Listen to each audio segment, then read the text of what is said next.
Mateus capítulo 9, versículos 1 ao 38.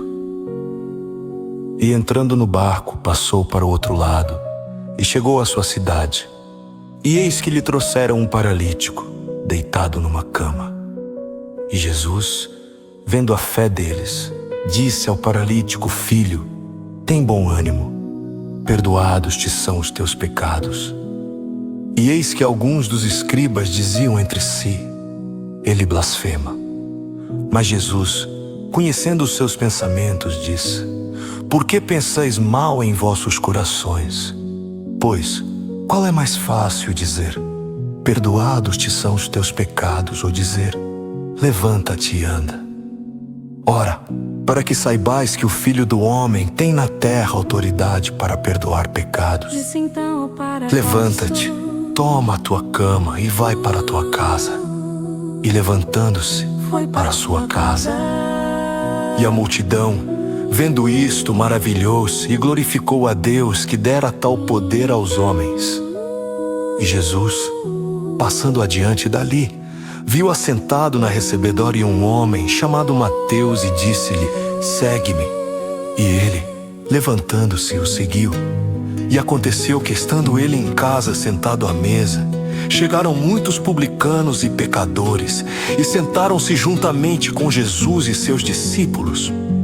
E os fariseus, vendo isto, disseram aos seus discípulos: Por que come o vosso mestre com os publicanos e pecadores? Jesus, porém, ouvindo, disse-lhes: Não necessitam de médicos sãos, mas sim os doentes. Ide, porém, e aprendei o que significa: misericórdia quero e não sacrifício, porque eu não vim a chamar os justos, mas os pecadores ao arrependimento. Então vieram a ele os discípulos de João, dizendo: Por que jejuamos nós e os fariseus muitas vezes, e os teus discípulos não jejuam? E disse-lhes Jesus: Podem porventura andar tristes os filhos das bodas, enquanto o esposo está com eles? Dias, porém, virão em que lhes será tirado o esposo, e então jejuarão. Ninguém deita remendo de pano novo em roupa velha, porque semelhante remendo rompe a roupa, e faz-se maior a rotura. Nem se deita vinho novo em odres velhos. Aliás, rompem-se os odres, e entorna-se o vinho, e os odres estragam-se.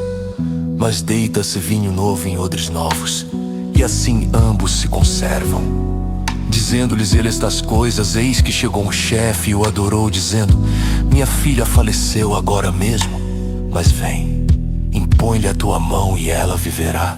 E Jesus, levantando-se, seguiu ele e os seus discípulos. E eis que uma mulher que havia já 12 anos padecia de um fluxo de sangue, chegando por detrás dele, tocou a orla de sua roupa, porque dizia consigo: Se eu tão somente tocar a sua roupa, ficarei sã.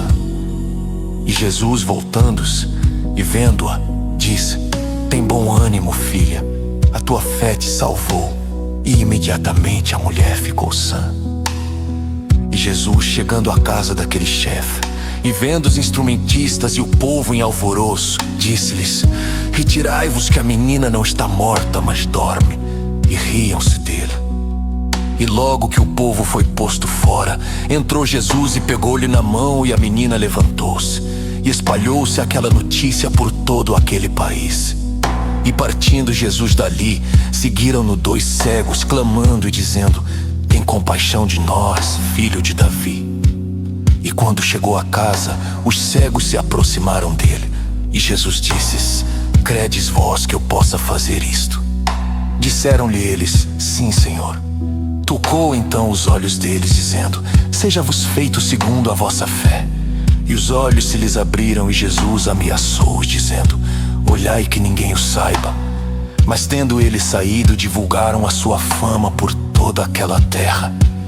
E havendo-se eles retirado, trouxeram-lhe um homem mudo e endemoniado. E expulso o demônio, falou mudo, e a multidão se maravilhou, dizendo: Nunca tal se viu em Israel. Mas os fariseus diziam: Ele expulsa os demônios pelo príncipe dos demônios. E percorria Jesus todas as cidades e aldeias, ensinando nas sinagogas deles e pregando o evangelho do reino e curando todas as enfermidades e moléstias entre o povo. E vendo as multidões, teve grande compaixão delas, porque andavam cansadas e desgarradas, como ovelhas que não têm pastor. Então disse aos seus discípulos: a ceifa é realmente grande, mas poucos os obreiros. Rogai, pois, ao Senhor da ceifa que mande obreiros para a sua colheita. Mateus capítulo 9.